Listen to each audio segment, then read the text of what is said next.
Good evening, ladies and gentlemen, and welcome to a brand new episode of the Beats, Brews, and Points of View podcast. I'm your host, Richter, along with my partner in podcasting sitting over there, E-Man Bates. The PIP, that is me, and we are coming from the home city. With Uni. City. Hey, let me fucking finish. I don't monetize this anymore because I swear in the first minute. Yes, but Jesus. All right. So we are sitting here with our homie Uni here. Yeah, man. How you doing? I'm doing great. You two are funny. All right. So as Neil was saying here, on today's episode, Neil and I are sitting down with our homie, was it Jamilah Falero, right? Falero. Yes. Got it. Falero, Yes. a.k.a. Uni. Mm-hmm. Uni's coming out of Brooklyn, New York by way of Savannah, Georgia. Mm-hmm. Uni is an all-around track of trades, a business owner, clothing designer, holistic healer, artist, and on top of that, a Marine and a mother. Absolutely. Look at you, Sway, getting your Sway intros on. I like it. Uni also hosts these events called the High Bungalow. It brings together a community of people for cannabis-infused dinner, with she and her business partner, I forgot the cook's name, the other cook that you work with, by the way. Tehran Smith preps for her attendees, or for their attendees. Neil and I have had several run-ins with Uni over the past year, from yoga sessions to the High Bungalow events to overall just hanging out.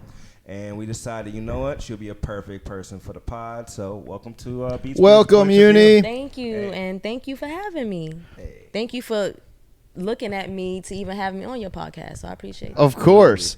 Before we get into it, that song that I started the podcast out is called One in Rotation by Lil Sims featuring Sir. Mm-hmm. And the reason I chose that for tonight is it just the vibe in general, the whole presence of it kind of reminds me of Uni. It's got that nice, chill, warm, inviting kind of vibe to it. And I feel like that's who Uni is as a person, very warm and inviting. So that's why I chose that one for tonight. We forgot to, it's 153, by the way. Oh, no, 133.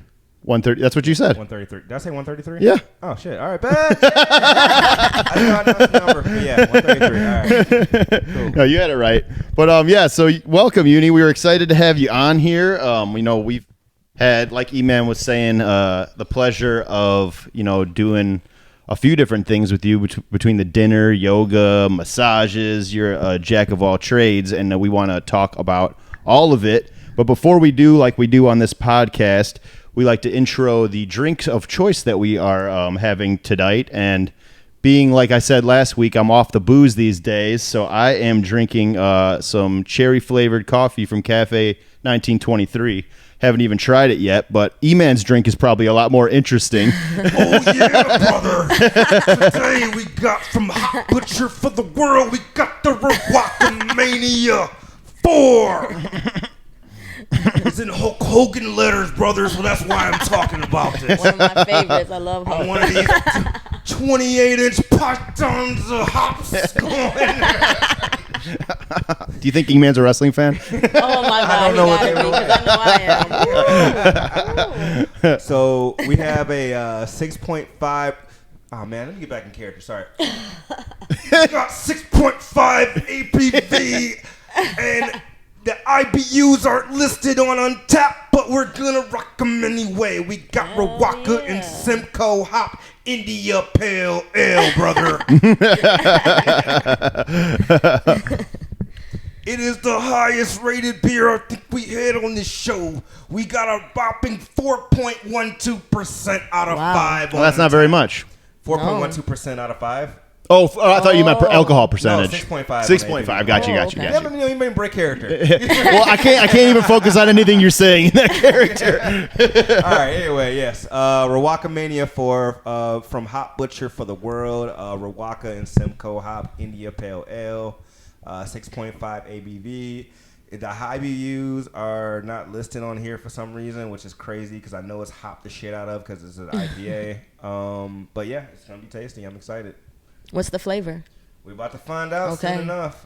Simcoe's kind of like a pioneer, like hop. So yeah, we'll see. And I know you're drinking on something that you brought over with you. So shout out to Beyond Juicery and Eatery. As a chef, I do like to clean eat, as I call it. And this is a hot infused lemonade tea with mango, pineapple, and ginger. That Very sounds tasty. delicious. Very That sounds delicious. delightful. Wow, this cherry coffee is way better out of the little slow drip press thing that I bought over than using that shitty little plastic coffee maker that I Nice have. mug, by the way. Yeah. I thought I'd rep your company on the podcast. You know what I'm saying? Okay. Shout out to Wild. But yeah, this is delicious. E-Man, what's yours all about? How you thinking? So I had a really terrible pour, so I'm gonna let that slide. To be honest with y'all. Like, I don't know if y'all saw that on the side of the camera in there. I'm gonna let it do its thing for a minute, but I'll get the aroma down for you. Oh, dude, there's a lot more citrusy than I thought. Actually, Yeah? I can smell it from over here. It's gonna be solid. Yeah. It smells very good, very delicious. Nice. Well, let's get into it. Uni, E-Man just gave you that nice intro.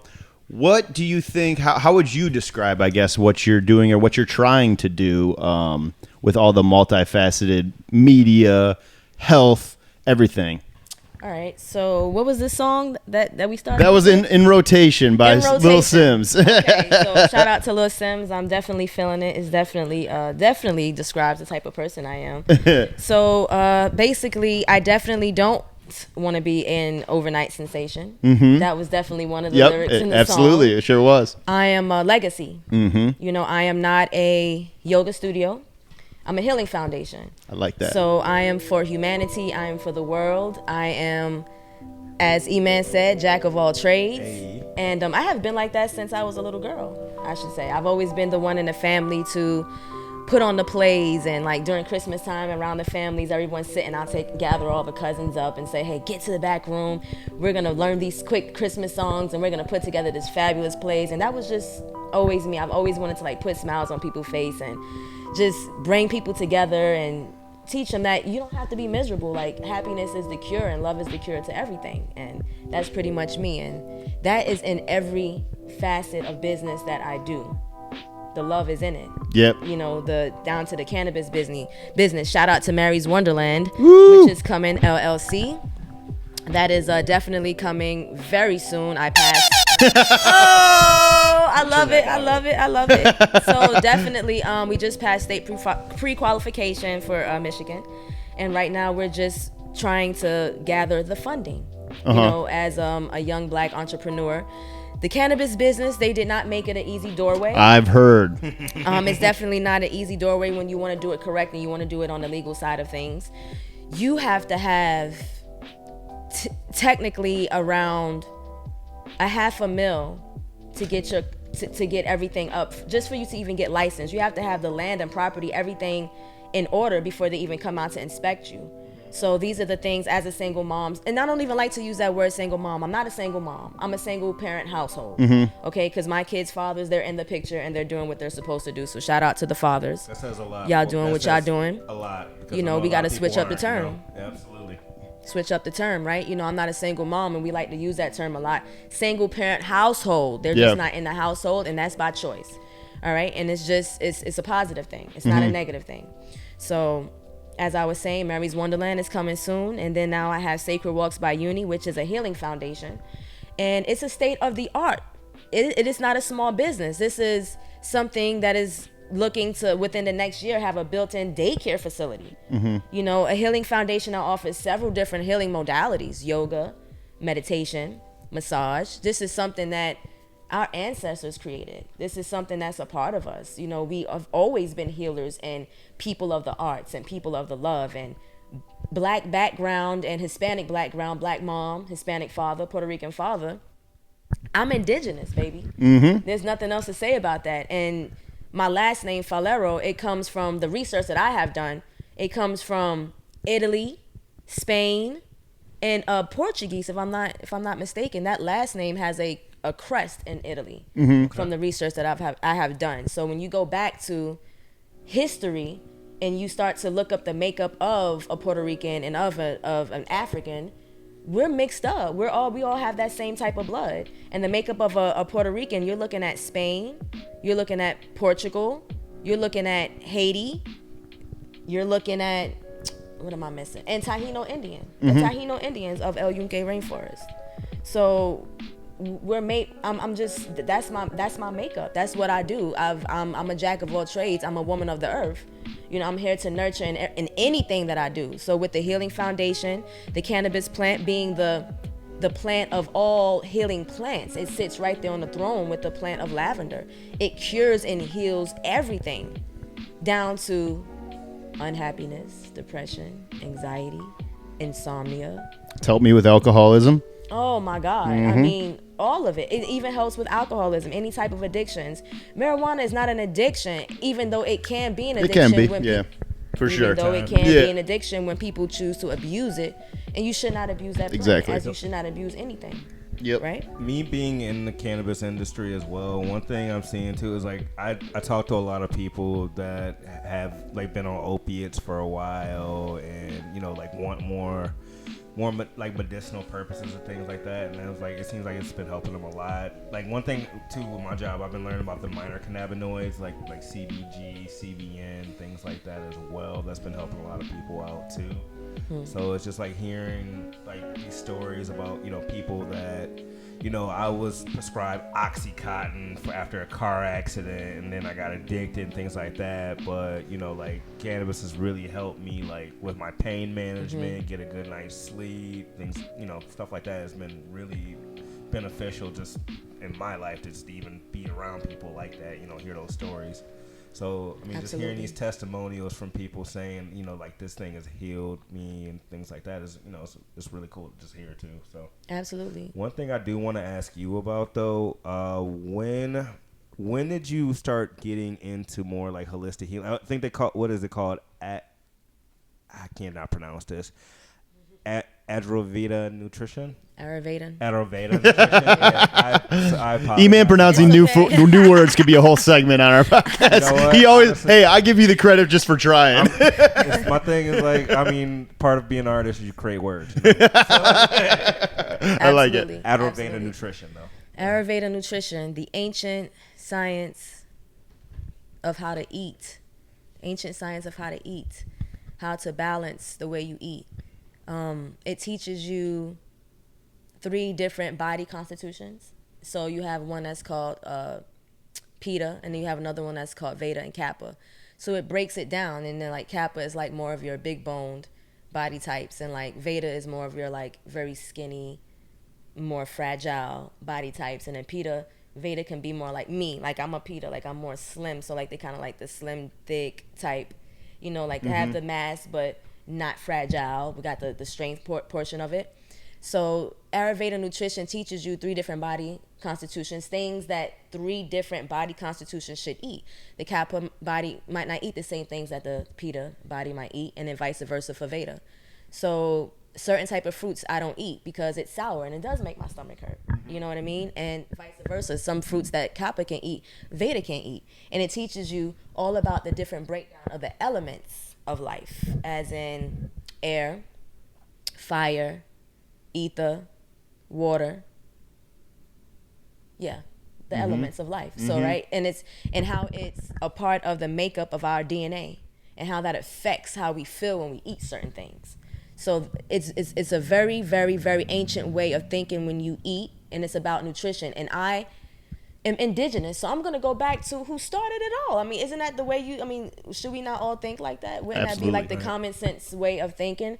Why would I go with the ways of someone who came and took from the very basic and the origin of where it all started from? Who took it and twisted and turned it into something negative like anyway. The food pyramid that's going on now, like they try to feed us. Oh like, my God! I was saying that it's just not true. It's cap, to be honest. No, Listen, absolutely. It's all tied in. You know, when I like that you have, you know, music, healing, all this stuff tied into one, because it kind of all in a sense is one. Because a lot of times when you say the word diet, people think just food, but diet is so much different than that. It's, you know, the things you're listening to, what you're consuming on TV. There's so many different parts of your diet that people that go beyond food that is part of the healing process. And I think as we get older, that's why I'm taking this break from alcohol right now. As you get older, I think you start to realize what is good for your diet and what's not. And if it's going to just keep making you feel like shit repeatedly over and over and over, you got to learn from that, right? And not keep putting that into you. That's the whole point. One thing, especially for me with alcohol, just because I know like alcoholism is a genetic thing for me, and, like in my family, so I always have to watch it. I know like last year I kind of did what Neil was doing. I took like a 6-month break from any booze, and I felt great after. You know, I was like chilling. I was kind of more like active and shape, things like that.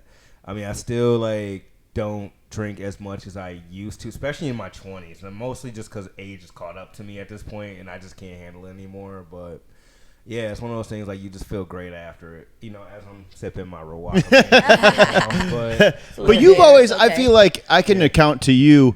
I feel like, E-Man, you're pretty good at not overdoing it when you're drinking. You've always been the one, you know when you're at your limit and when to cut yourself off. And that's part of, you know, that's trauma mixed with just learning experience. But yeah, I mean, that's one of those things like you just learn from you learn from experiences that you had before. Because I've definitely had my times where I went too crazy with shit. So man, you are not by yourself. Yeah, absolutely not. So, Uni, question for you. When did the holistic healing come into play, like in your life?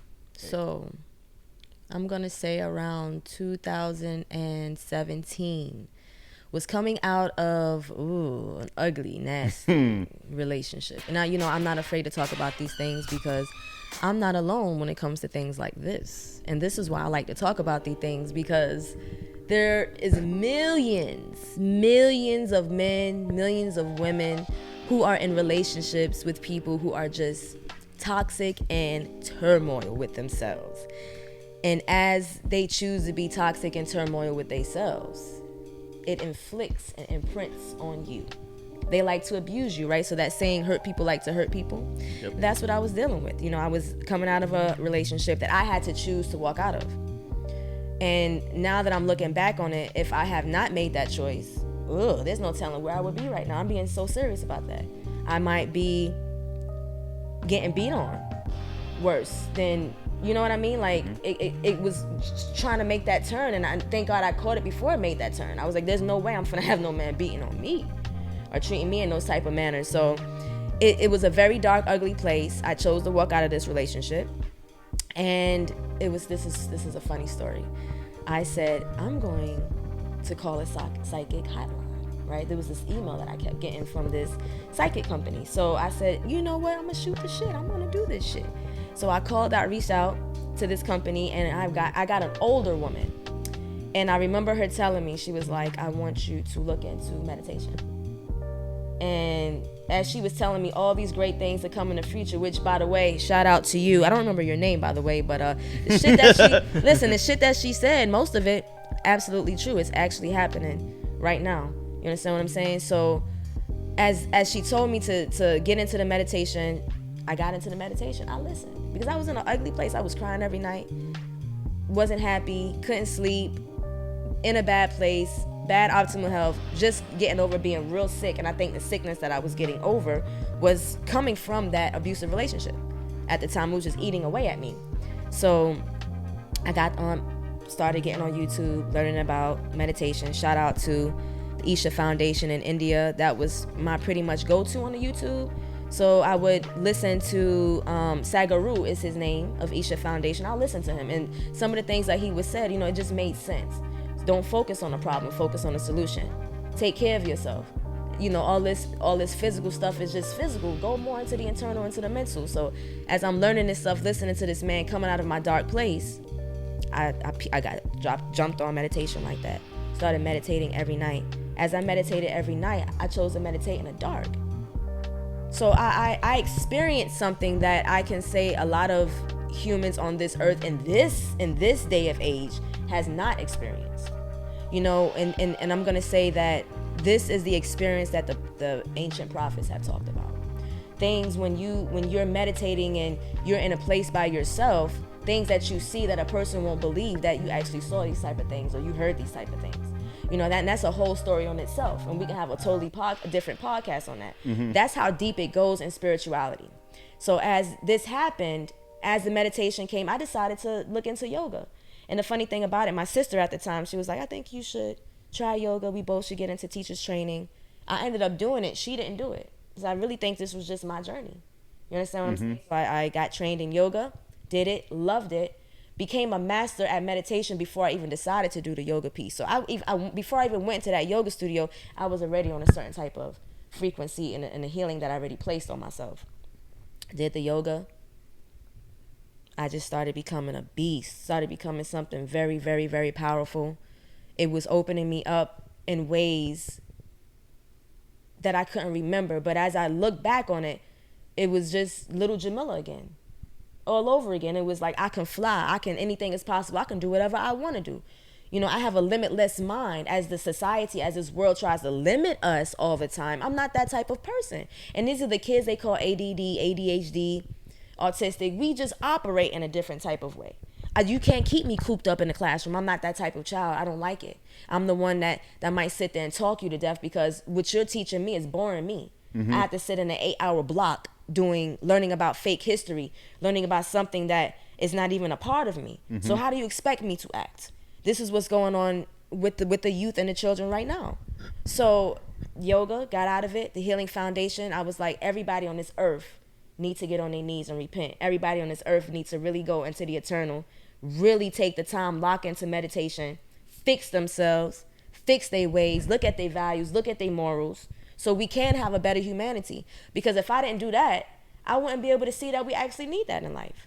Totally. And that takes work, because I feel like meditation is what brought me on the journey that I'm on right now, because I think the ability just to sit alone with your own thoughts is very difficult for a lot of people to do. I think that's why so many people run to substances as a way to escape. Coping mechanisms. And yeah, exactly. Coping mechanisms to try to get away from the internal problems that you're having. And I did that for almost 15 years. You know, I get fired from a job, drink about it. My friends start dying at 20 years old. Drink about it. Let's push that away. Let's push that away. And then the problem that I had 15 years later after doing that for so long is the erratic emotional behaviors. So like it would just pop out of you at the most random times, you know. It just bubbles out of you, and it can come out in the wrong type of context, the wrong type of setting, and a lot of the times in things you just flat out don't mean to say. So I think the ability to face your own problems is really liberating once you finally start to do it. And like what you just said, it feels like new life once you start to do it. You're like, wow, I feel like I'm kind of like born over again a little bit. Facts. I mean, karma is a mother. You know what I mean? Like, I don't want to get spanked no more. I think we don't realize that it is our choices that we choose to make. It is the growth that we choose to have is what continues to spank our butts. You know what I mean? Like, if we continue to do the same things to take us down a dark road, and you sit there and say, why is my life going through this? It's because you're choosing the things to make your life do this and go this way. I mean, making the same mistakes over and over again. If you don't learn from it, life's going to kick your ass every single time. The thing about it, like, and this is how you break the cycle. It's like, okay, what am I doing differently? Or what do I need to do differently that I haven't been doing so I can break this cycle? That's one thing about it. Like, I've learned in my growth journey, because I definitely, like, had my thing where, you know, I definitely have acted out in certain ways because of trauma responses of things in my life. And that's one thing I've been really learning to kind of cope with recently. Good. Actually, but recently in the past, like, few years, I've been getting way better at it. And that's just, you know, things I've never... I kind of had to grow up a lot quicker than I really expected to. Let's put it that way. You're not alone. So, yeah. You're not alone. I've been working since I was 13. You're definitely not alone, brother. You know it's funny. You had mentioned, you know, ADHD. That both of me, Ian, man, and I both have that as well. And all the light beings do. Oh gosh, the empaths, the light beings of the world. Shout out to the real superheroes of the world. I think with that, and I think with that affliction though comes a certain level of stress and anxiety because of how often we overthink everything, and. I think when another reason that I got into drinking was to try to cope with stress and anxiety. And then I just started doing that and lying to a lot of people. And those lies and the hangovers, that just piles that stress and anxiety up and up and up. And the minute I started, I finally started telling the truth to my parents, to my family, and all of that. And it was like, holy shit, I feel like I just lost 20 pounds. Like, type of stress and anxiety is gone from me right now. Like, it's so bizarre, like the life that you can have once you start being truthful about everything, you know?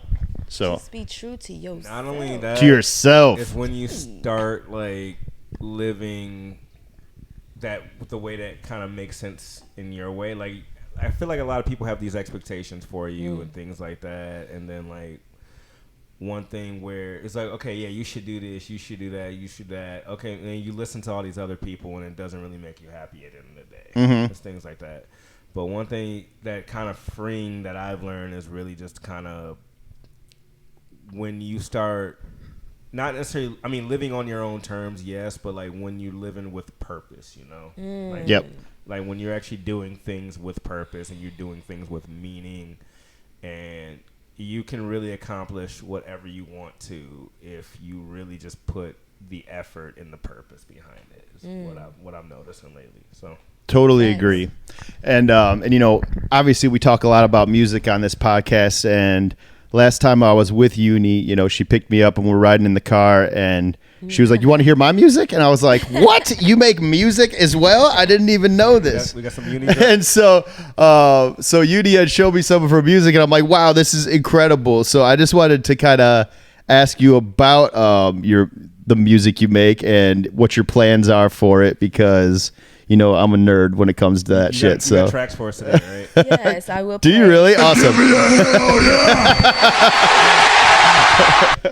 Yes, so yes, music has always been a big part of my life. Ever since I was a little girl, you would catch me running around, dancing, singing. I told you I would put on the plays for Christmas. So, you know, the singing and everything is with divine timing. You know, music is just now actually about to really start where I can actually start focusing on music for myself. And I think this is the best time it should happen, because it was after a dark time in my life. And it's now where I really know myself. And I renamed myself. I'm Uni, short for universe, connection, one, meaning one, right? So humanity. I think different. I'm on a whole different mission. I'm not for just no one nationality. I'm not just for two nationalities. I'm for everybody on this earth, because at the end of the day, do we not all share this one great, beautiful earth? Yes, we do. Same air, man. All right, so that's what we need to get back to, and that's why I work so closely to the youth, and that's why I think this is the perfect time to do music, because with the Creator in Me youth program, I'm going to be doing a lot of my music with the youth. So I love that. We're going to incorporate a lot of beautiful things together. As I grow in music, as I put myself as on a stardom board, I'm going to be doing the same thing to the youth that are in my program. So we are just little stars waiting to be born, and so am I. And it doesn't matter what age you do it.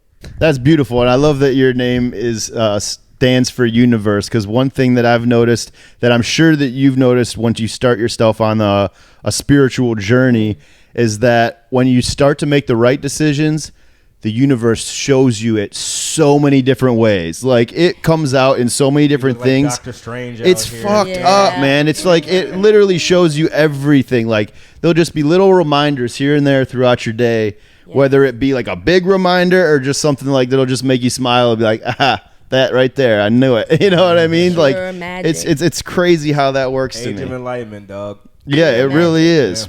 It is. It's magic. I mean, that's what life is about. Life is magic. And if you can't make and manifest what you want out of life, then you're not living it. It's all mental. Mental. That's one thing I've especially learned this past year is a lot. Like, I've been really focusing on like trying to like not go out to the, you know, like not go to. I feel like I had a whole thing what stagnated me a lot, because we're going back and going to music and stuff like that, is where I'll like get something, I'll get to like a certain point, and then I'll get like a certain little bit of validation. I'll be like, all right, that's enough of that. Let's go out and celebrate. And then I'll just go out and celebrate for a while, and then just like completely forget about it. And then everybody's like, oh, well, you know, he's not consistent. I'm not a consistent person. That's one thing I realize about myself, and that's one thing that's the hump I've really been trying to get over personally. So I want you to remove those two words in the beginning of your sentence with the I am, because you know how powerful those two words are, right? That shapes and shakes everything in your life. So if you're trying to work on your consistency, we're not going to say that I am not consistent. You're going to say I am consistent. Yeah. This is something I'm going to continue to work on every day.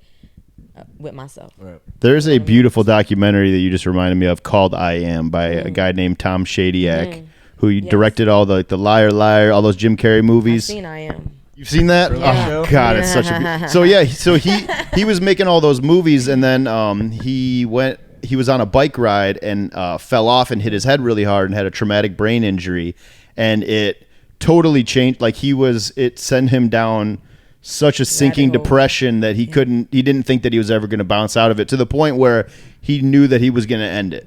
And he said one day he woke up and all of that was just gone. It just was gone, and he was struck with this like overwhelming sense of figuring out human connectivity, why we are the way we are, why we're supposed to be, part of a community and not separating each other. And I just think, I think that's one of the best documentaries I've ever watched. I bought like 15 copies of it when I saw it, and it was when DVDs were still a thing, and I was giving them out to all my family members for Christmas. I'm like, watch this.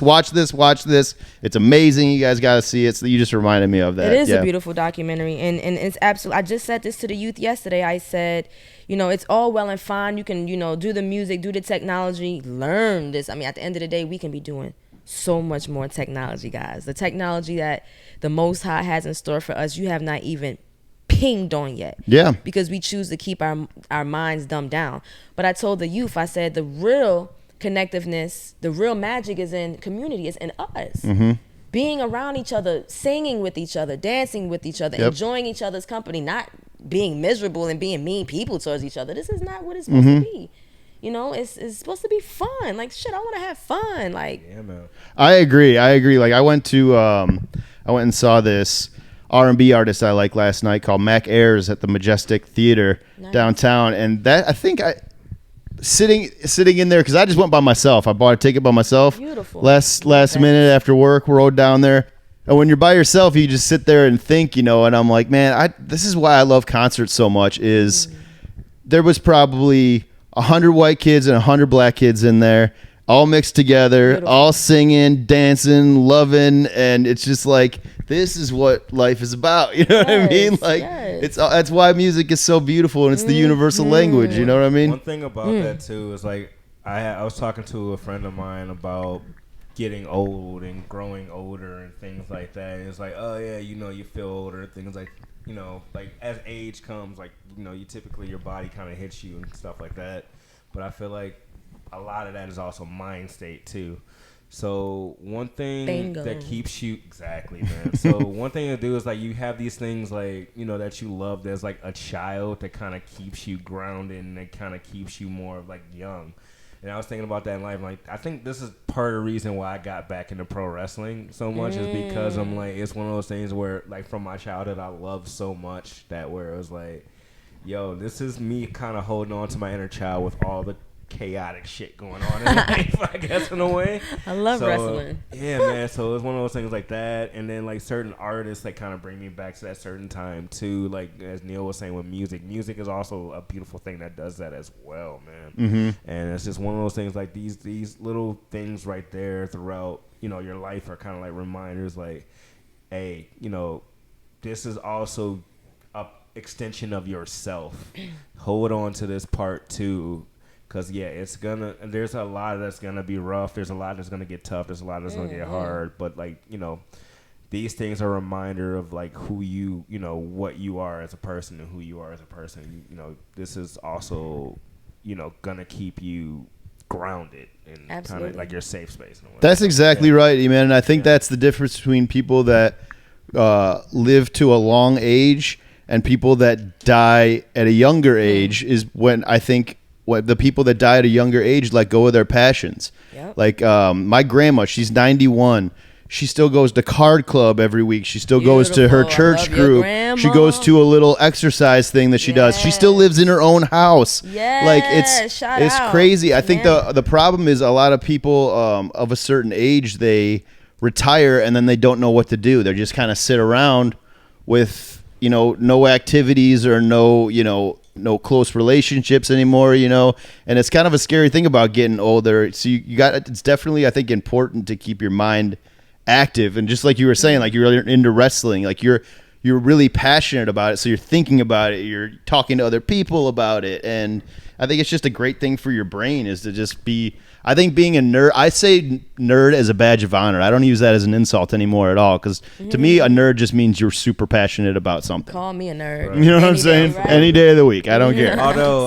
Although you did say when I went to YamaCon last year, yeah, that nerd fest. It is a nerd fest. It's a total nerd. It is a nerd fest. I'm there. I do want to go there. You're coming next year. I do want to go next year. I do want to go. Can I come? Okay. For sure. Okay. Dude, I've been to YamaCon the past like 5, well, except for COVID, obviously, and stuff like that. But like, out of the time it was active, I think I've been around like the past like 5 or 6 years consistently, and it's always a great time. Like, they do the hip hop show and stuff like that. Shout out to Mike Jack. Shout out to Mark Cooper. They always perform on the hip hop show and stuff like that. So yeah. Nice. Speaking of cons, actually, I just had the pleasure of going to Sneaker Con down here at Cobo Hall, which was pretty tight.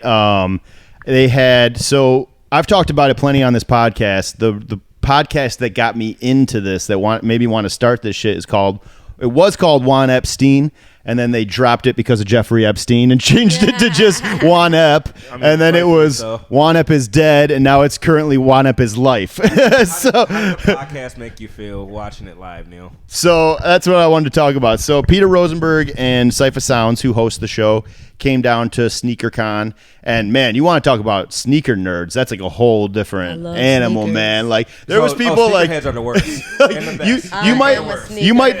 you might think you like shoes until you get there and realize there's people walking around with fucking wheelbarrows. Like, You sent me. There was a dude holding like 10 stacks of like Nike each. And they're like $300-$400. They were selling the Travis Scott, like the Army Green Travis Scott ones or whatever, for like $550 or something. I'm like, man, cheap. it's so. In relative to sneakerheads, I guess those are like $1,100 shoes. that's crazy. Yeah. But anyways, I digress. So anyways, Peter Rosenberg, Cypher Sounds, they came here to do Juan Ep is Life live at SneakerCon with special guest Royce the 5'9". And I knew for a fact that I was going to that because that was, I'm a super passionate Juan Epstein fan. Nice. I am one of their patrons. I love it. But so they were there, and I got to meet both of them. I got to meet Royce the 5'9". So that was super cool for me. Those guys were awesome. And like we were talking about earlier, Universe, like it sent me a sign when we were there because I'm watching them. I'm watching them interview Royce, and somehow I don't remember what got Rosenberg started talking about this, but he started talking about Royce's recovery because Royce has been sober for 10 years now. And they just started talking about, all of the things that were reminding me of myself. And Royce was talking about, I was this way and I tried to do this first before I quit drinking. I tried to do this first. I'm like, been there. I feel like he's talking from inside of my goddamn head right now. Right. Yep. So I'm like, this is another little fucking universe thing that set me on the right thing. And then like just to meet those guys was extra inspiring me and just made me want to come home and dial down deeper into this. No, I'm not. All right. That was your confirmation. These are our new drops, by the way. That's Smokey Robinson's new song, Gasms, if you haven't heard. 85-year-old Smokes out here dropping gas. I've listened to that album like in its entirety. As hilarious as that song is, the album is actually pretty great. Oh, I believe it. It's Smokey fucking Robinson. Oh, it is. That's a legend. Hilarious as that album is. Legend. And you got 70, 80. Is it like what, like 70? He's 83. He's 83. Gotta be Yeah. his 80s. Okay, yeah. Gotta be. You got 83-year-old Smokey Robinson talking about gas. I'm talking about eargasms, eye-gasms, mind-gasms, all the gasms, he said. Smokey. I'm pretty sure he has enough experience with all the gasms. That he does. I bet he does. 39 Bandit. That he does. Shout out Smokey, you Shout ought to out go. Smokey. Legend. But yeah, also shout out Juanep. It was really cool to be able to talk to you guys and meet you guys. So I was Maybe we can appreciative get of them that. on a podcast. Oh my Shout God, out. I'm trying. Trust me, I'm putting in my work. They know who we are. For sure. For Yeah. sure. Come on down, boys. Rosenberg was blown away. So Rosenberg was like, "Yeah, he's like, it's so weird. I'm used to New York and the high prices of everything." He's like, "I just got front row tickets to the Tigers game after this for $40." I'm like, "Yep. Oh, well, the wow. Tigers are terrible. So welcome to the city, baby." Is he gonna be at SummerSlam too? Yo, he said he's coming back for SummerSlam for shit. sure. Oh, Shout out to sniggle I'm snap. going there. Shout out to my boy Frost, who we're going to that one. Shout out to Dude, Frost. shout out to Frost. What's his yeah. new song called? Because that shit Can't is Dance. I Can't Dance is so fire. I love the video. E-Man and Sean, our other roommate, is in the video. Frost, you're killing it, bro. I really, really Shout out to legitimately Keep it up, like bro, that bro. song. Yeah, man. Keep In it fact, up, that's bro, what I'm bro. going to close the podcast with tonight. I'm going to play Frost's I Can't Dance. That'll be a good one. So I was at the shoot. Shout out to XICW, by the way. So they had what was the name of the wrestler? It was oh my That god, looked cool. It was his retirement match. Shit. Anyway, I'm gonna look it up and I'll get back to you. But yeah, so they had a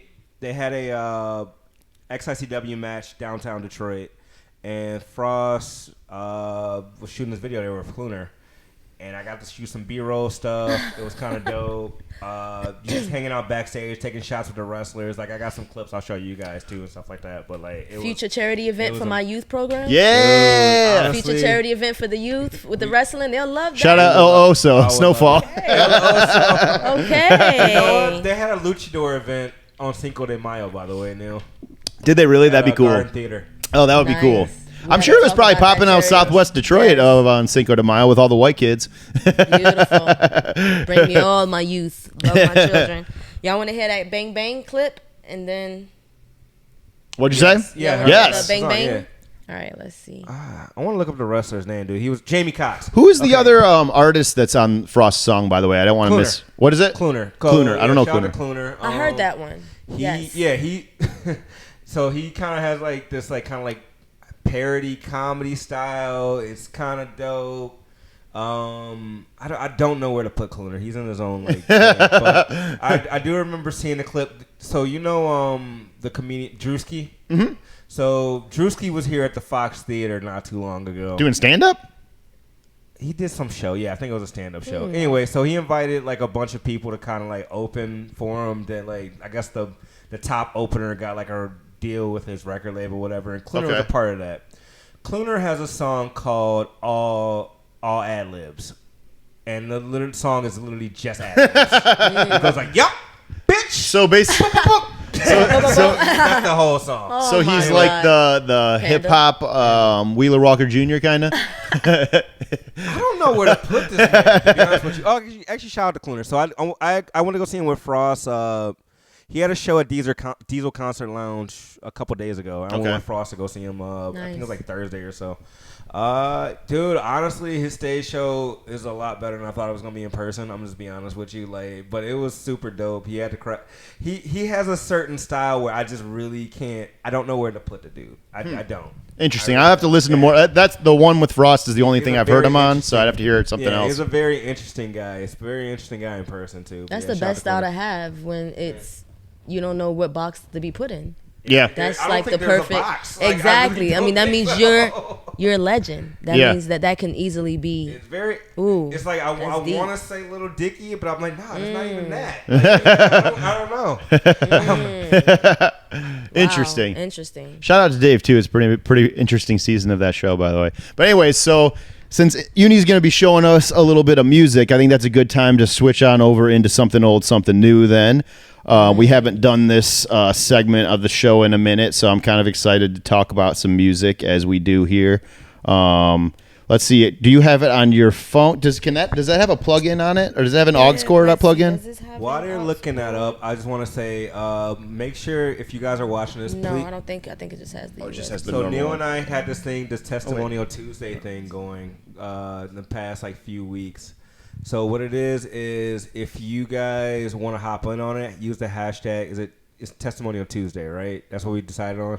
I thought it was Tuesday. I thought it was Shit. Tuesday first. It should be Tuesday testimonial. I feel like that makes sense, right? I think it is Tuesday Testimonial. Okay, so use the Mine is hashtag Tuesday Testimonial Testimonial with BBPOV. What it is we talk about an album before pre-streaming era, like when you It could be streaming era too, just gone to the record store, right? That's true. I mean, you could, but I mean, I like to think about it as like an album before, like I could just pull it up on my phone where I didn't have to be lazy. I'm like, shit, drop it 12:01. I can just pull this shit up right here. No, I actually had to go to the physical store and actually go get this album. That's the kind of the time I like to talk about. I think I did have like one in the 2010s or whatever, but yeah, man, we've been gaining some traction on it. It'd be dope if you guys jumped in on it. Use hashtag Tuesday Testimonial, BBPOV. I definitely will. Yeah, we'll start going. Hell yeah. So how can we play Uni's tracks? Because she's got the iPhone plug-in. So there's an adapter. We have an adapter? Yeah. Nice. That will be great if we can get that puppy going. But I guess while he's getting that, I can start it off with... Oh, nice. Actually, let's have her start it off then since we got that. Here's this for you. Let me unplug this.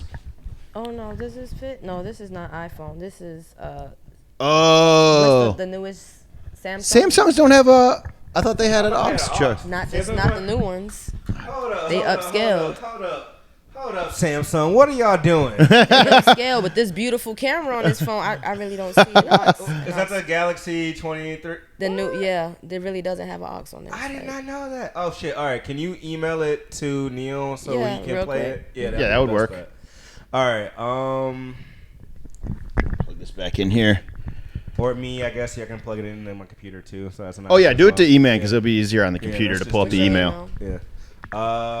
It is. I'm gonna throw. Unless you want to type it in real quick. Yeah. I got you. Yeah. I could do that, but yeah, just type it in. Yeah, so definitely getting ready to make everything more organized and more on a professional note. Getting into that studio, getting my EP done, working with the youth. I just actually connected with someone that is in a studio. So I think everything, like I said, divine timing, alignment. I have a vocal coach that I'm working with. Shout out to Rebecca, Reclaim the Day Studios in Ohio. Family out there that I'm going to be recording with them as well. So shout out to Ree, too, in Detroit, Michigan. Yay, one of my music producers. And shout out to Nick, music producer as well, which is on my team, The Creator and Me. So we got a big, beautiful team of creators. I love that. And we're just going to kick the door in. I like that. How long that. have you been making music for? Since I was in high school. Okay. Nice. 10th grade. I would sing on a couple of the boys' tracks around the block. I love that. Absolutely. We didn't even get to ask this question while you're sending us email. What brought you to Michigan? Cannabis. Cannabis? You know, I was doing all the edibles in Georgia. Right. Just had to get from out of there. I was like, if I'm South is scary when it comes to shit that shouldn't be a big deal. I know I used to be a correction officer for 2 years, veteran too of the United States. I just don't want that type of traction on my back. I don't want the demons and the devils bothering me. So, one thing good.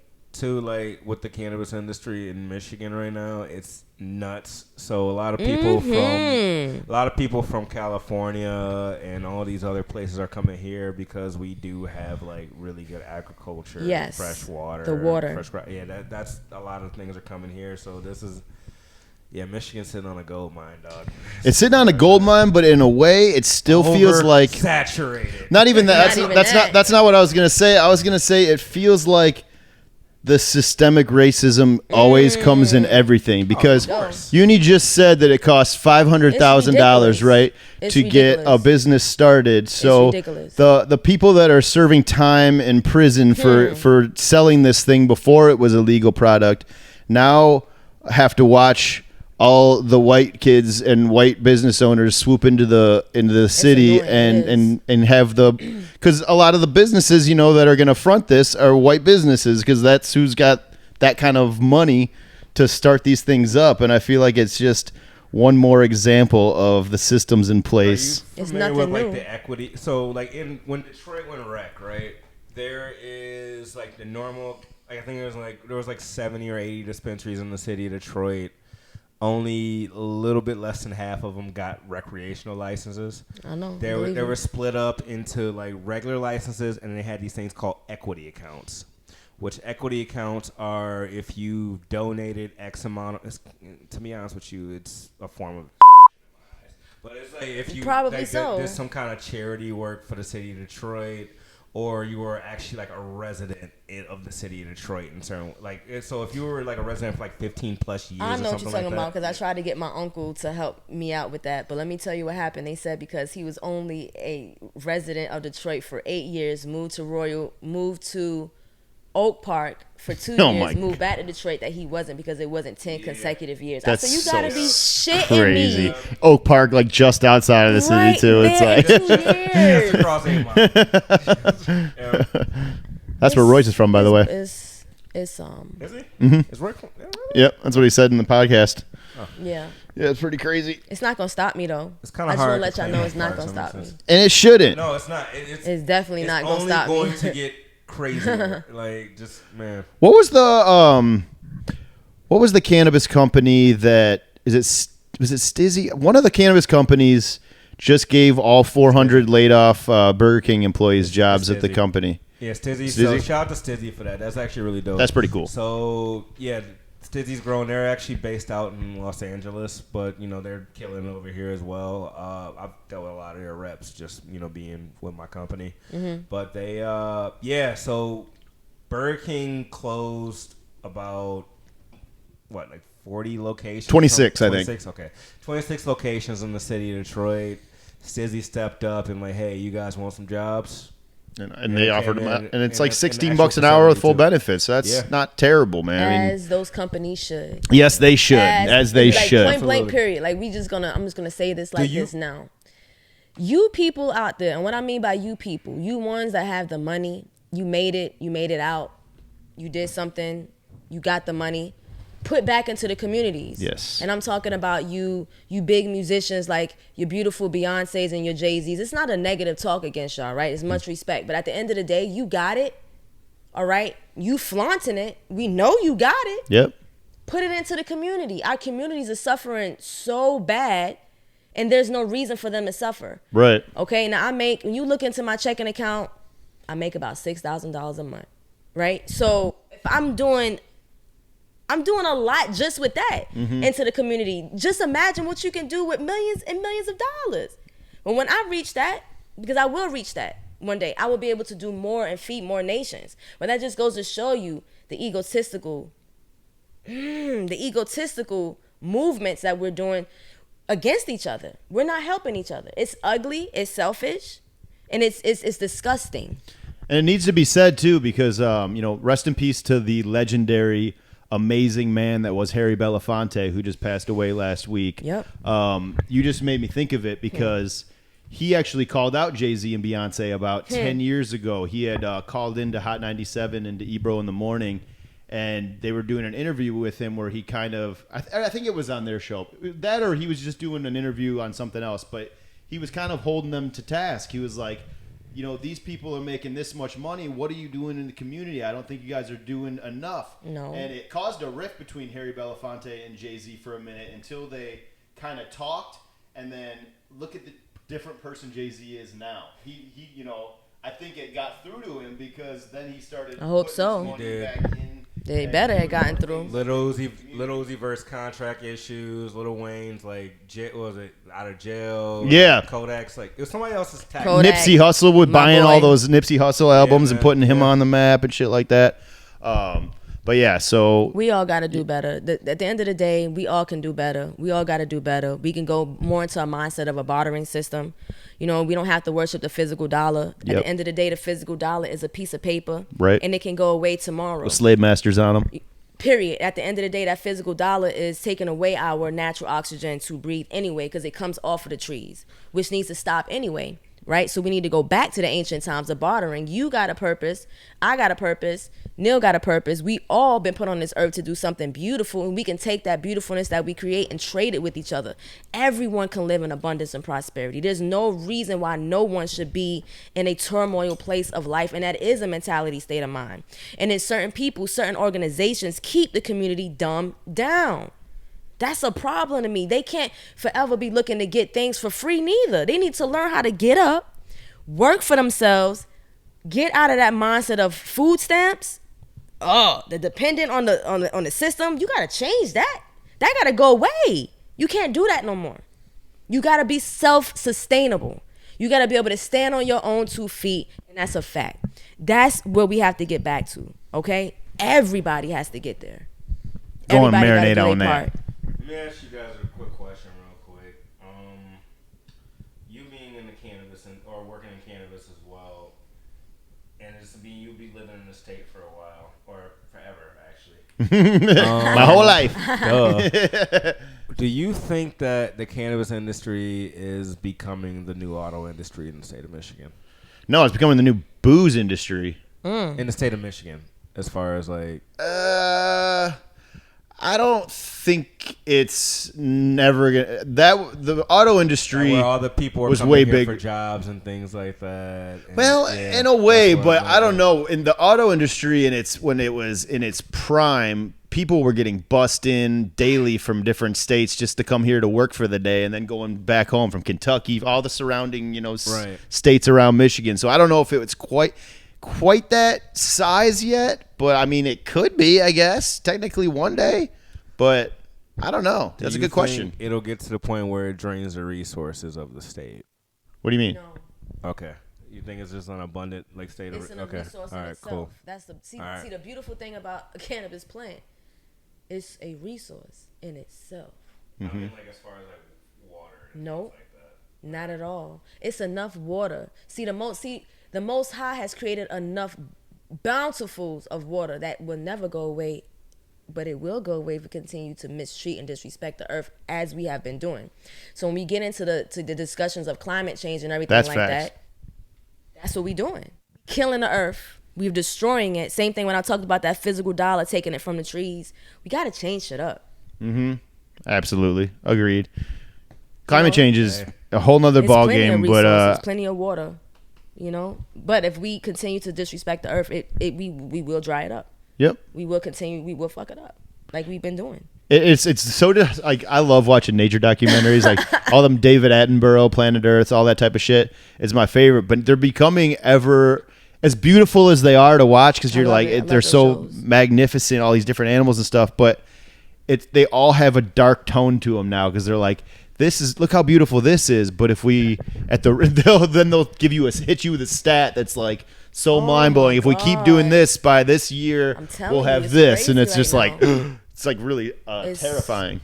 No, it's crazy right now. We don't know when to stop. Yeah, we have an influx of everything for no reason. It's like one person having 5,000 kids, and then we can't even do nothing with those kids. Why? Wilding out. With that, let's transition on into something old, something new, because we're running a little long. This has been a nice deep conversation. I can't get out the podcast without this either. I thought this was America. Is this America? I'm sorry, I thought this was America. All right, so something old, something new. Let's go. Give me a hell yeah. E-Man, do you have Uni's track pulled up over there? I guess I could start it off while you're pulling up the tracks and everything. So what we playing for something old? So something old. I'll start it off because it's fresh on my mind right now. The reason I chose what I chose, and this this kind of goes against the peaceful dynamic of the show because this album is definitely not peaceful. Hey, but I went with 50 Cent's fucking "Get Rich or Die Trying." I mean, she is from New York. I'm from Brooklyn, baby. The yin and yang, the jungle of all jungles. Let's go. Yeah, so I went with 50 Cent's Get Rich or Die Trying. What? My man? You picked the right one. Are you also going on his finale tour. Right, so that's the reason that I chose it for this week is this year is the 20th anniversary, which that fucking blows my mind that album is turning 20 already. That's one of my crazy. favorites. I'm but glad you picked that. Yeah, so he's that album is turning 20 this year, and 50 Cent just announced a massive tour to support it, and it's marketed as his final tour now. It's called the Last Lap Tour, and he's bringing Busta Rhymes along with him on tour, and Jeremiah as well. I think in certain cities he's got A Boogie as well, but he said since it's the last one, each city is going to be filled with surprises. So I mean, Eminem's definitely coming. I think Eminem's coming to our show. Eminem, one of my favorites. On top of that, did you notice that lineup? Detroit is the very last U.S. tour date. That's the other interesting part. So I feel like the best for last. even though it's not technically. I was surprised it's not New York. I'm gonna be honest with you. All right. You see where I'm at? I'm in Detroit. I love Michigan. You know what I mean? I came here, Detroit under development. As a young black entrepreneur, I came here for the real estate too. Don't get it twisted. Hell yeah. I got my hands in every single industry as I should. And even though it's not technically in the city, I think he's going to bring Eminem through because it's technically Clarkston. He's not coming to Detroit because he's going to. He's at Pine Knob. Is it Pine Knob? Yeah, so it's to be at Pine Knob. Or LCA or what? Yep, but Legends. All right. I would play a clip from it like we used to do, but I don't know. I think 50 Cent's pretty heavily copyrighted, so I'm just not even going to. Please don't sue us. I don't want to talk about it, but we got in trouble this week. But please don't. But I guess before I wrap on that one, I would say I think 50 Cent's "Get Rich or Die Trying" is probably in the top 10 best rap albums of all time for me. Every single album holds up. Like I listened to it back at work the other day, and if he was in a versus with someone, he could just press play on track 1 and let all 19 tracks play and almost win the verses off that fucking one album alone. Like every single song hits, from the skits to the features, everything in between. If you were, I lived it because I was in my prime years, like high school years when 50 Cent was on top of the world. And it was so much fun to be a music fan when he was that big because he had such a stranglehold on everything. Like he was making street music and everybody loved it. White kids were jamming it. Black kids were jamming it. Everybody, Mexican kids, everybody listened to 50 Cent Gets Rich or Die Trying. That shit was massive at the time. Everybody was buying G-Unit sneakers. So yeah, shout out to 50. Tickets go on sale. The pre-sale I think is on the 10th, which I'm gonna get my ticket for sure because I can't miss that shit. I think I'm gonna have to get me one. Can I ride? Yeah, absolutely, definitely. Right. Let's go. So yeah, that's what I had with something old this week. E-Man, what you got? I want to kick it over to 2000. Was it 9 or 10? I want to say 2009. Man, this is actually gonna be my Tuesday testimonial. But since we were talking about Royce, I kind of deep dive, and I actually went to the first Slaughterhouse album, like the self-titled Slaughterhouse album. Yeah, man. Like this. What year did you say? Is it 2009? That's when I saw that. Okay, all right. Go ahead. Were you at the concert? No, they were. I saw Rock the Bells in 2009, and Slaughterhouse was there when I went to that. I think it was 2009. I think I saw him in 2010. Like it was the Slaughterhouse Yellow Wolf collab show. I was there too. Royal Music. Yeah, I was there with Ron actually. Yep. I think that was 2012 maybe. Okay. Yeah. Yep. All right. Anyway, I remember having it on an iPad and shit or iPod and shit like that. But anyway, I actually did buy this physical copy. This was gonna be my Tuesday testimonial, but I'm gonna give it up on the pod. Yeah, man. So on this on this group, the only one I really knew of was Joe Budden. Out of all four. That was the only one you knew, really? I knew who Royce was. I just didn't know. Besides Boom, I didn't know any songs or anything like that. There you go. Besides Boom, I really didn't know any of the songs like that. Outside of that one, but I know who Crooked Eye was, and I think I know Joel from oh man, this is hip hop. I know that song particular, but I didn't really know much about each individual catalog. One thing that's cool, it looks like this album, the actual Slaughterhouse album, was recorded in 6 or 7 days. Was it really? I didn't know that. Yeah.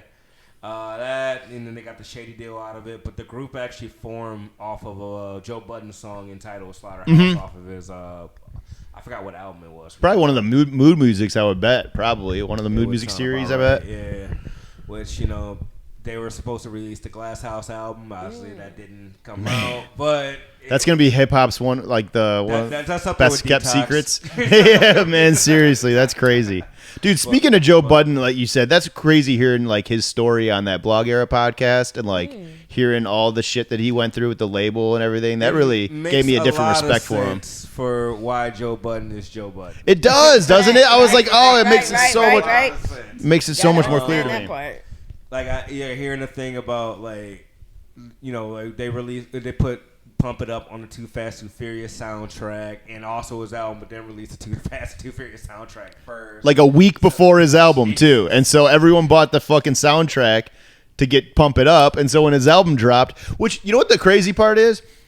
The album sold 100,000, and that was considered a flop at that fucking time period because people were still buying physical copies of shit. So like that's gold, right? That's no 500,000 is gold. Okay.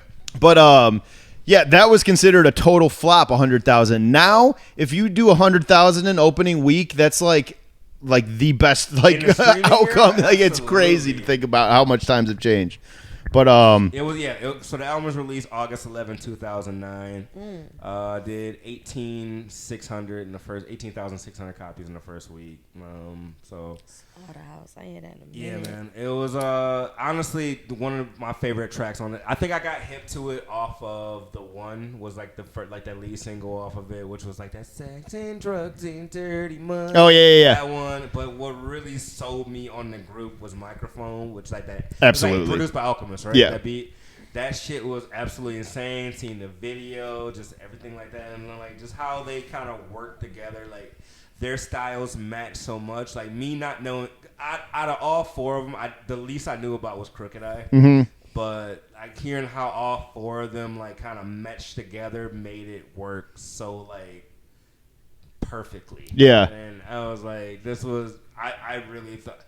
I mean, I feel like a lot of people thought this was gonna like be the thing, like to take off, but you know, obviously life had other plans. So yeah, I'm happy. I'm a listener of the Joe Budden podcast, so I can't really complain. I love Joe Budden. Yeah, I mean he's great at what he does. Yeah. He's always figured out a way to make it work for himself. He's just a very resourceful person, I guess. I think is the best way to describe Joe.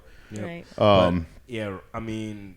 Royce is, I mean, obviously he got a Grammy nod like soon, like not soon after that, but like in the past few years with was it the Allegory album? Yeah, the Allegory. Yeah, when technically the Book of Ryan should have got. No, that was nominated. Ryan was a way better album than the Allegory to me, but that and then Crooked Eye and Joel, they did that as the Rise and Fall of Slaughterhouse album. Yeah, I'm not gonna get into that because that was kind of there's good tracks on it and shit. I just didn't like that it was going at the other guys. Was like some real shit there. Or was that like a marketing thing? No, I think it was some real shit. Okay, I just want to. I think both of them want the Slaughterhouse reunion the most. Royce is fine no matter what. Obviously, he can stand on his own feet, you know. And they have a harder time, I think, with the solo aspect as far as album sales and selling tickets and all that shit, which is crazy because, I mean, Crooked Eye. If you like really are a nerd about this shit, like he is like one of the most gifted rappers of all time. Like the shit that he can do is baffling to me. Like I got hip to Crooked Eye off of Slaughterhouse. Everybody else I like heard of individually, but never really deep dive outside of Joe Budden. Never really deep dive into their catalog like that. But yeah, Crooked Eye. Looking that and then going back into it and just hearing it now, I'm like, holy God! Like, how the fuck is this guy that not kind of fly under the radar like that? But yeah, it's crazy, man. Like, I don't know. Sometimes it's weird. Like what? I know Joel was like a part of like the blog era, like big time too. Yeah. I think Joe was it Joe? I think Joe and Joel were both on the same Freshman XXL cover. Was it the very like 07 or 08 or something like that? I think it might. Yeah, something like. Yeah, you might be right. Yeah, something like that. 07 maybe. I think that sounds about right. But yeah, that's a good one, E-Man. That's a good pick. Were you able to pull up Uni's music so we can discuss this bad boy?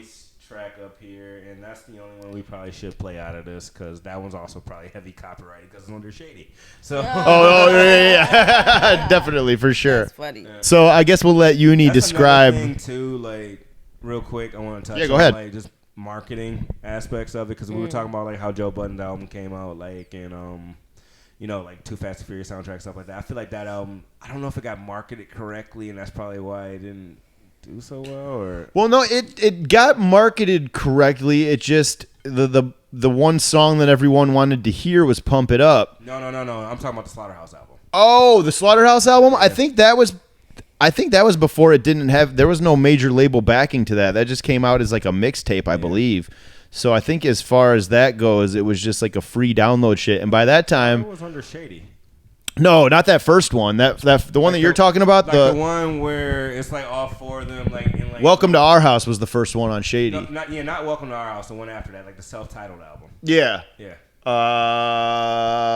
That was after that, I thought. Oh, you're right. Yeah. So I don't know. I'm not sure. I don't know, man.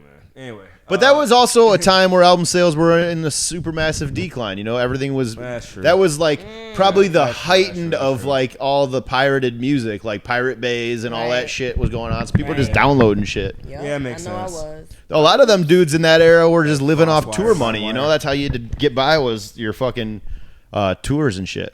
Enough about that, though. Let's Yeah. go to Uni's track. Bang Bang coming at you. You ready for it? No, hold on. But before you play it, I want to give Uni a chance to kind of tell us about it or what we're about to hear. So this was, again, right after that relationship, you know, after a little bit of the healing that I have done for myself. And it was a kind of a time, me versus me. My negative against my positive, my higher self against my lower self. And that's it. It's my good against my bad. That's exactly what that is. Gemini, good versus evil. That's what Bang Bang is about. No, that's just a thing. The song, okay, so the movie Kill Bill. I love the movie Kill Bill. Okay. So do what I. you're about to hear is a little clipping from the movie Kill Bill that's in the song, and Bang Bang. And shout out to Bang Nancy Bang Sinatra. Shooting the bad side of me. Yes, absolutely. I like it. Keep it at bay.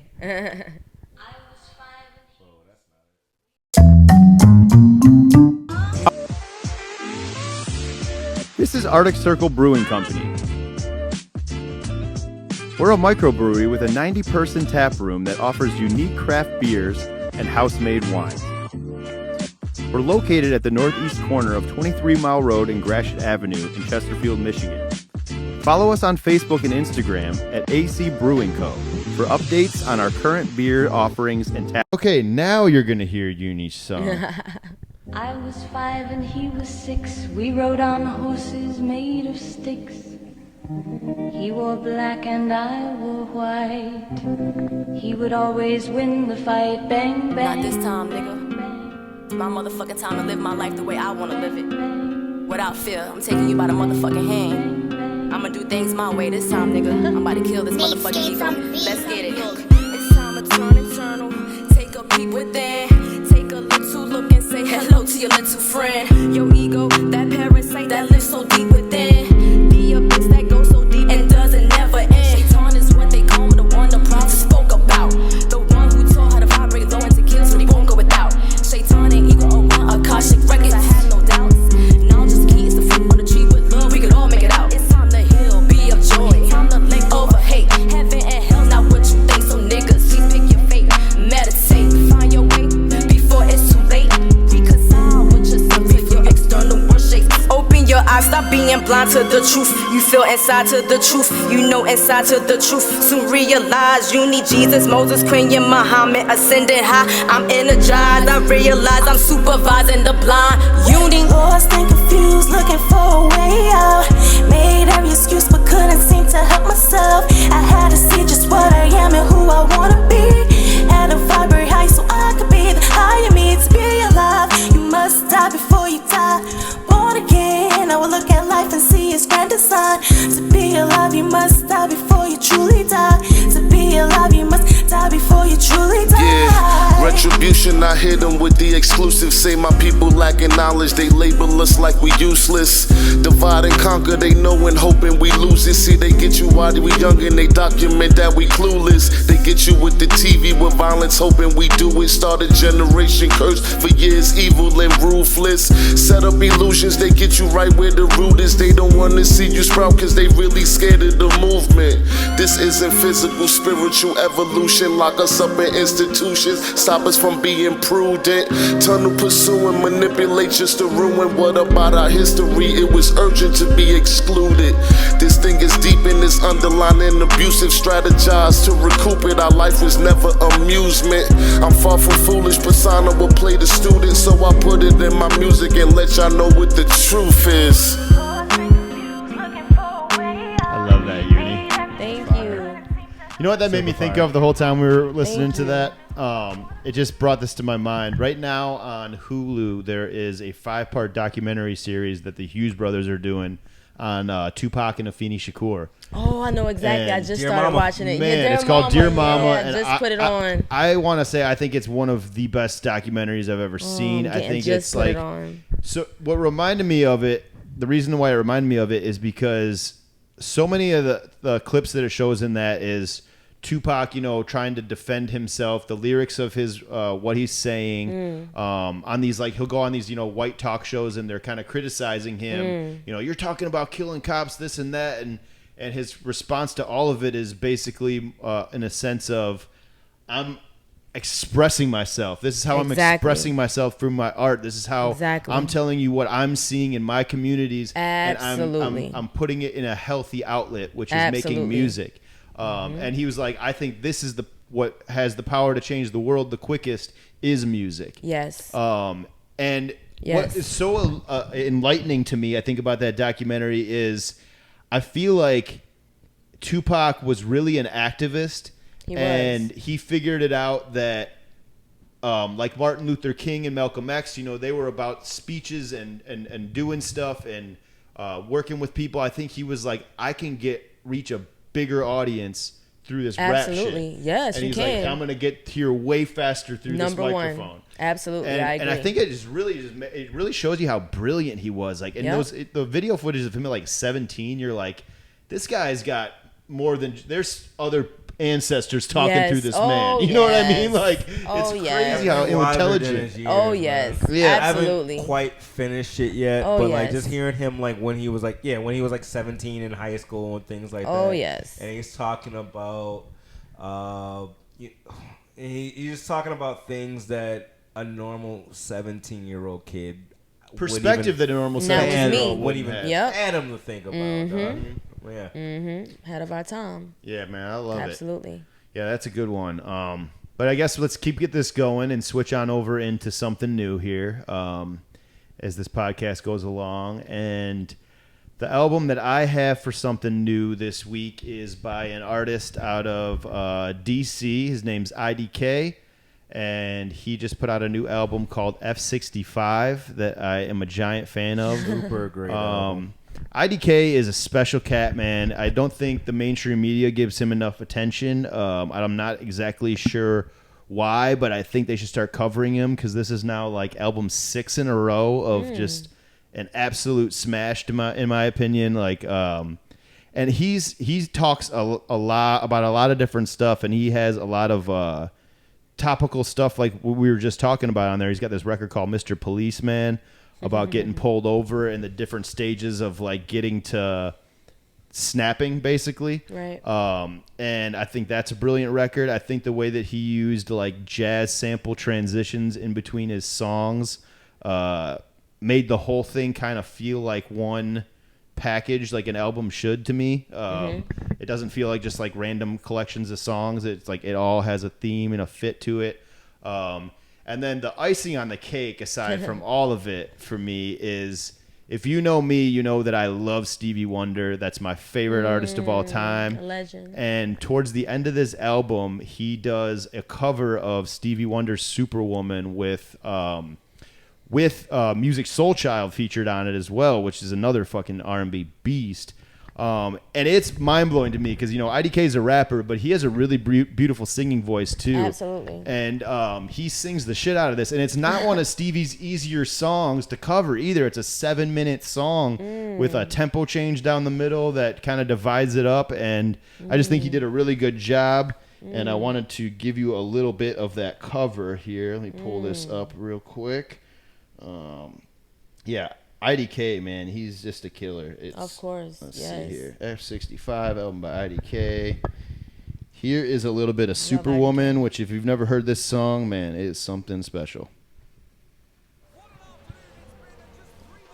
It's got this little intro to it. It's from the interlude from the segment of the song before.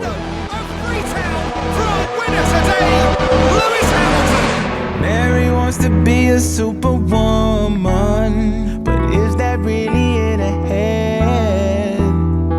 But I I just wanna live each day to love her for what she is. Mary wants to be another movie star, but is that really in her mind? And all the things she wants to be, she needs to leave behind. But very well, I believe I know you very well. Wish that you knew me too very well. And I think I can deal with everything going through your head. That's beautiful. I really enjoyed You it sound a really lot. good. Like the jazz interludes to me, like that really sets the tone of the album as well. I really like he had these vibes to it. Like I think he had the one where, what was the one before Mr. Policeman when he was talking that's my about song. like.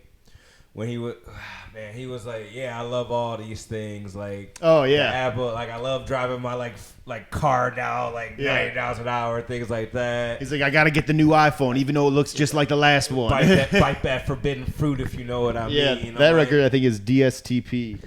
I do, although Georgetown, the chords on Georgetown do sound familiar to me. That's crazy. Yeah, that's funny. I won't shoot, we don't got time. Anyway, but like, I will talk about that off mic for you, Uni. But Beautiful. Anyway, yeah, man, I really enjoyed this album. This is probably my favorite album from him for sure. Like consistently, that You See For Yourself is also great. Like IDK has a great catalog. Like I think I got hip to him around. I want to say it was I Was Very Bad. Like 6 years ago, I want to say. Yeah, or something probably like that. Yeah, he has this whole thing where he is a talented like rapper, but he can also sing, and his production wise, which a lot of his production came from who My Something New is gonna be. I will get into him later. Yeah, the IDK album is fucking dope. Yep, Like, it flat really out. is. Facts. And he's Facts. talking about a lot of deep stuff on there, and he's got complex rhyme schemes and shit. So it's it's right up my alley. I love it. Facts. I love everybody. Shout yeah, out to F65, everybody and their check it out. growth. Absolutely. E, what you got, buddy? So I'm gonna go with a producer album actually today. And, like I really enjoyed it. Like the master of the Sims himself. I'm gonna go Mike Dean's. Yeah. Mike Force. Dean. Yeah, man. I like Dean's. I still haven't listened to this yet. 35. I want to say 423 was his album. Uh-huh. Dude, so there's Wait, it's about, really like, called 423? It's called 420. So That's his funny. like, The one I did was F65. I'm gonna say he had that. He had another one called I don't know why my computer is running really slow right now, but he had like another one. It was like kind of like in that same like time. I don't know if it's like based off like a time signature or what. 420 was like the one from a couple 420. years ago. Okay. But yeah, man. Production wise, Mike Dean. If you guys aren't familiar, he did a lot of the Kanye stuff, a lot of 2 Chainz stuff, a lot of Travis Scott stuff, A lot of the a lot weekends of last Tiana year. Taylor stuff, a lot of like the last 2 Weekend albums. The list goes on. 070 Kanye West owes him a lot as of late. Kanye for West sure. owes him a lot. So Meg, Big Yikes. Sean, Swedish House Mafia, Madonna. Like and the list goes on with Mike Madonna. Dean in production, man. But yeah, like he drops these like solo albums every once in a while where it's just mostly like it's just him on production. This album actually does feature about 3 or 4 Weekend songs though, so this was actually kind of cool like to hear like things like that. But like just like how the vibe of it is just like the perfect driving album. Sometimes like like when you just want to like kind of like just like vibe out in the car, things like that. Right. Sometimes don't get me wrong, I love hip hop, I love rap. Sometimes I don't want to listen to bars. No, sometimes I just want to have something to just vibe out to. Exactly. That's kind of why I've been kind of like I've been listening to Exactly. EDM a little bit lately too. But That's like my- this album itself, man, is just such a great like driving album. Okay. I think one of my standouts was. Well, it was actually one of the Weekend ones. It's called More Coke. Exclamation course it point. is. Right. More coke. That Rewind Life is really great too. The Mike Dean album. Mike Dean is he doesn't get enough credit in like the hip hop community, like as far as like the mainstream. I feel like. I mean, as far as like he's like, I feel like he's a producer's producer in a way. Am I tripping, or did he do the 070 Shake album? He too? did do 070 Okay, Shake I album. thought He so. did Astroworld. He did a lot of shit. Yeah. Dog. Yeah. Yeah, that's tight. I got to listen to that one. Still. And he did IDK's album, by the way. Do you want me to too. play a little clip of anything, or He did IDK's album too, by the way. He did all the new You one. see for yourself. The last one. Yeah. Oh shit, nice. That's awesome. I do. You know what? I do remember seeing some clips floating around IDK's Instagram with Mike Dean when that last album came out. So yeah. Okay. Sweet. So let's see. Should I pull it up here? Let's see. Mike Dean. Hold up. What label he signed to, dog? I don't. Oh, is it too much? Is he super copyright? Probably Mike Dean. Yeah. Just go search it out yourself. 423. Absolutely. We don't want no problems. Is there any new music you need that's been inspiring you as of lately? It doesn't have to be brand new, honestly. It can just be anything that's been, It's a couple of new artists. It's a young lady that I don't know her name. I don't know. It's a beautiful young lady that comes on the loop of my YouTube, and I'm gonna find her name and I'll give her a shout out next time. But okay. Beautiful song, beautiful rapper. Okay. And it's a nice little flow, and I also love the song "Free Your Mind." Is it Free Mind or Free Mind? What is it? Is it free? Let's see. Because, right now I'm focused all on the youth program. No, that's great. And we always kind of just spring this on people. I'm like, Free Mind. Absolutely. And it's by Thames. T-E-M-S. I love Thames. Yes. Thames is amazing. I know the song. That's a great song. That's song. one of my favorite ones. And I feel bad I don't have the other young lady's name, but I'm just new artists, conscious artists. Ones that speaking some good mental food. Yes. If it ain't good mental food, uni ain't listening to it. And I'm just being so factual about it. I feel you. It really, E-Man and I did this podcast recently about toxic R&B and how like there's Very a lot of episode. toxicity in the R&B. And one of the things that E-Man had brought up was, do you think this affects the way people move in their real life? And Absolutely. it goes back to everything we've been saying on this podcast. Absolutely. It totally does. It's killing our community. Stop. No more guns. No more killing each other. Like, I hear you. Stop. Yep.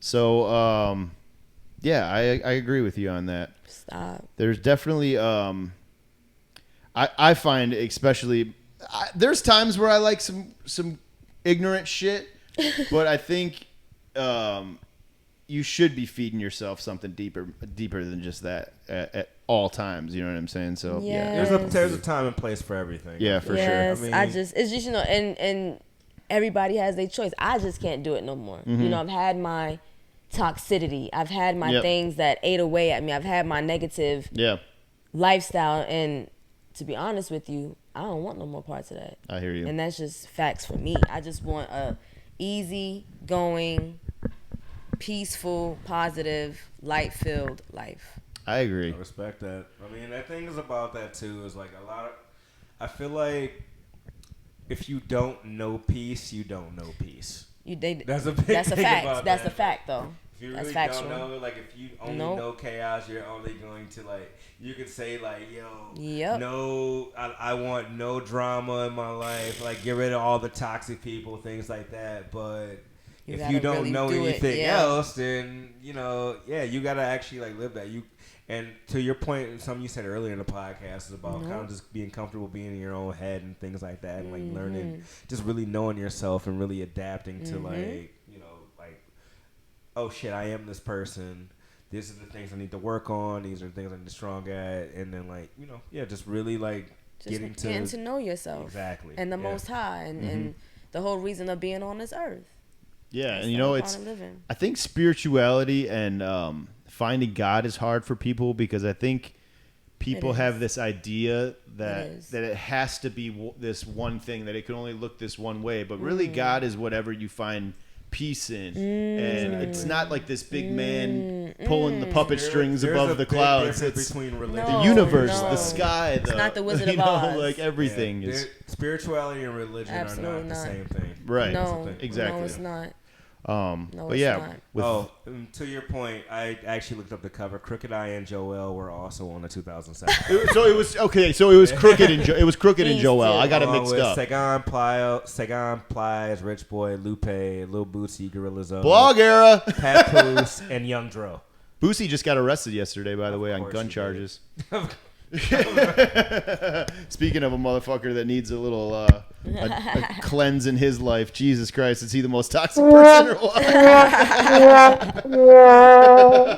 But anyways, let's pull I up this. thought this was America. Huh? Isn't this America? I'm sorry, I thought this was America. We've been running pretty long here, so let's pull up Frost's song so we can get up out of here. Frost, shout out to Cleaner. What was it called again, man? I can't dance. I can't dance. I believe it's the one he played on the Shout ball. out to the wrestler, by the way. So there was this wrestler on while you pull that up, there was this wrestler there called the Soul Taker. And he was pretty much like the black version of the Undertaker. Oh, yes, I'm going to say it's like the Undertaker, yes. So instead of saying rest in peace, his whole shtick was no souls matter. Oh, And I got a clip of that. I kind of cut up. I'll show you guys after the show and stuff like that. But yeah, it was pretty funny. Shout out to the XICW. They're really cool. And before we go, also shout out our buddy Corey Bujea. He just hit me the other day.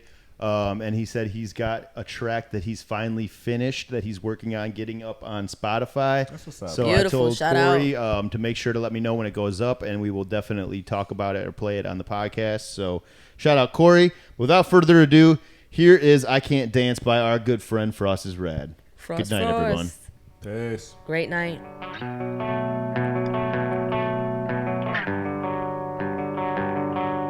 The yellow wall told me that I'm not a star.